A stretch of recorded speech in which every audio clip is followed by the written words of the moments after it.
간밤에 나온 글로벌 이슈들을 하나씩 소개해드리도록 하겠습니다. 미국 월스트리트 거물들이 잇따라 경기 침체 가능성을 경고하고 있습니다. 일단 CNBC의 인터뷰에서 진행됐던 CEO부터 만나보도록 하겠습니다. 미국 최대 은행하면 떠오르는 게 바로 JP모건 체이스죠. 제이미 다이먼 CEO는 팬데믹 경기 부양으로 소비자들이 1조 5천억 달러의 초과 저축을 하고 지출을 늘릴 수 있다라고 보면서 1조 5천억 달러는 내년 중반쯤이면 곧 바닥이 날 것이다라고 경고를 했습니다. 그리고 이러한 요소들이 앞으로 강한 경기 침체를 유발할 가능성이 높다라고 평가를 하네요. 연준의 금리 인상으로 기준금리가 5%를 향해 가고 있지만 앞서 오프닝에서도 언급을 해주셨듯이 이 정도는 인플레이션을 잡기에 충분하지 않을 수 있다라고 이야기합니다. JP모건 체이스가 있다면 그 옆에는 바로 골드만삭스도 있겠죠. 골드만삭스 CEO도 인터뷰에서 한마디를 합니다. 앞으로 노동자 급여가 감소하고 일자리가 줄어들 수 있다면서 우울한 경기 전망을 내비치기 시작했는데요. 따라서 금융자원을 조금 더 신중히 다뤄야 한다고 조언을 하고 경기 침체 가능성 시기는 2023년 내년으로 보고 있습니다. 다만 JP모건 체이스와 골드만삭스의 차이점이 있었는데요. 그 차이점은 아무래도 경기 침체를 피할 가능성이 있다는 골드만삭스의 포인트였습니다. 그래서 제가 그 희망을 좀 찾아 떠나봤는데 글로벌 항공사들이 영업 적자의 늪에서 벗어날 수 있다는 외신들의 전망이 조금씩 나오고 있습니다. 즉 내년에 흑자로 전환할 수 있다라는 전망인데요. 구체적으로 들어가 보니 국제항공운송협회에 따르면 전 세계 항공사들이 올해까지 적자를 줄이고 내년에는 약 6조 원의 이익을 낼 것이다라고 예상을 했습니다. 즉 올해 글로벌 항공업계 적자 규모는 예상했던 약 12조 에서 이제는 9조 정도로 줄일 수 있다라고 보고 있습니다. 최근 중국의 코로나19 봉쇄 완화 그리고 어제 브리핑에서도 한덕수 국무총리가 실내 마스크를 1월 말쯤 해제할 수 있다라고 선제적으로 이야기하면서 이런 리오프닝 분위기가 어디까지 또 이어질 수 있을지 참고해 보시면 좋겠습니다. 첫 번째 이슈로 다뤄봤고요. 두 번째 이슈도 함께 만나보러 가겠습니다. TSMC가 미국 정부에 큰 선물을 하나 툭 던지고 나왔습니다.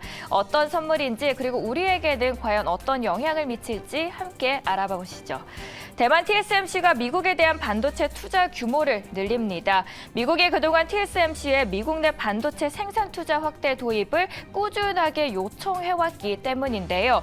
그 규모가 생각보다 그 이상이었습니다. 예정되었던 120달러에서 무려 400억 달러를 했는데 이 규모가 400억 달러가 금액이 감이 안 와서 한번 찾아봤더니 외국 기업의 미국 투자 중에서도 최대 수준이고 기존의 액수보다도 무려 3배나 늘어난 규모라고 평가를 합니다. 이번 투자 확대 계획은 이날 처음으로 장비를 반납하는 행사에 맞춰서 발표가 됐습니다. 이날 행사에서는 화면에서 보이시는 것처럼 조 바이든 미국 대통령도 직접 참석을 했습니다.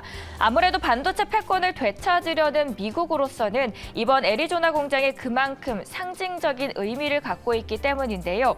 이번 공장은 이르면 내년 말이죠. 최첨단 반도체 생산을 계획하고 있습니다. 그렇다면 그 첫 고객은 과연 누가 될지 궁금해서 찾아봤는데요. 그 첫 고객은 이미 예약을 마친 상태고요. 애플이 먼저 1차 고객이 되고 그 뒤에 바로 엔비디아가 뒤따르게 됩니다. 이처럼 지난 8월이죠. 바이든 대통령이 반도체 생산을 독려하기 위해서 이른바 칩스와 과학법에 서명을 한 뒤에 외국 반도체 업체들의 미국 내 투자가 급격하게 늘어나고 있는 분위기가 연출되고 있습니다. 삼성전자는 TSMC를 뒤따라서 미국 텍사스주에 파운드리 공장을 건설하고 있습니다. 170억 달러를 들인다고 하는데요. 세계 1위 파운드리 업체 TSMC가 미국 내에서 투자를 점점 더 확대해 나가면서 시장 지배력과 가격 경쟁력을 앞으로 더 끌어올리게 된다면 삼성전자가 투자 성과를 거두기에는 그만큼 어려울 수밖에 없다는 생각도 무시하지 못할 것 같습니다. 두 번째 이슈까지 체크해봤고요. 세 번째 마지막 이슈도 보도록 하겠습니다. 미국 하면 중국도 안 짚고 넘어갈 수 없겠죠. 시진핑 중국 국가주석이 사우디아라비아에 도착을 했습니다. 사흘간 사우디에 머물면서 회담을 할 예정인데요. 이번 방문은 미국 바이든이 방문했다고 주먹 악수만 하고 나온 지 5개월 만입니다. 그래서 그런지 그 둘이 비교될 수밖에 없는 상황인데 외신들은 빈살만 왕세자가 공항에서 시 주석을 맞이하고 이어서 성대한 환영 행사가 준비된 것 같다라고 표현을 하고 있습니다. CNN 기사에 따르면 시 주석 방문 기간에 중국과 사우디는 수십 건의 투자 협정을 체결할 것이다라고 하면서 약 650조 원 규모의 네옴시티 사업은 중국 건설업계에는 호재가 될 것이다라고 추측을 하고 있습니다. 이렇듯 중국의 참여로 인해서 사우디가 추진하는 네옴시티 수주전도 달아오르고 있는데 현재 사우디 정부는 네옴시티 윤곽만 제시한 상태고 업계에서는 내년부터 공사 항목별 발주가 쏟아질 것으로 예상되고 있죠. 이번에 미국과 관계가 멀어진 사우디를 찾은 중국. 이번 방문 기간 동안 중동 지역의 영향력 강화에 더욱더 나설 것이다라는 반응을 보이고 있는데 마치 미국 봐봐라 우리 이렇게나 친하다 부럽지라고 이야기를 하는 듯 했습니다. 사우디 원유 수출량의 4분의 1은 중국으로 향합니다. 따라서 사우디도 중국을 무시하지는 못하는 상태인데 실제로 VOA에 따르면 이번 시 주석의 방문으로 중국 기업들의 네옴시티 프로젝트에 다방면으로 참여할 것 같다라고 이야기를 합니다. 다만 걱정이 되는 건 외신에서 말하기를 사우디가 중국과의 협력을 강화할수록 미국과 유럽은 네옴시티에 더 부정적이게 될 것이고 한국 또한 미중 갈등 사이에 낄 수밖에 없을 것 같다라고 추측을 하고 있는데요. 한국 국내 건설사들의 깜깜이 스케줄도 조금은 걱정이 되고 있습니다.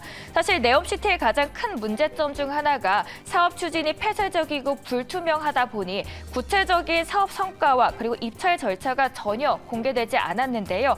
이번 방문으로 인해서 미국은 어떤 반응을 보일지 그리고 사우디와 중국 사이에서는 어떤 소식이 나올지 그리고 그 소식이 한국에는 어떤 영향을 미칠지 한 번쯤 생각해 보시면 좋겠습니다. 오늘 이렇게 글로벌 이슈 3가지 정리해드렸고요. 미국 장 마감 상황 함께 보고 넘어오시죠.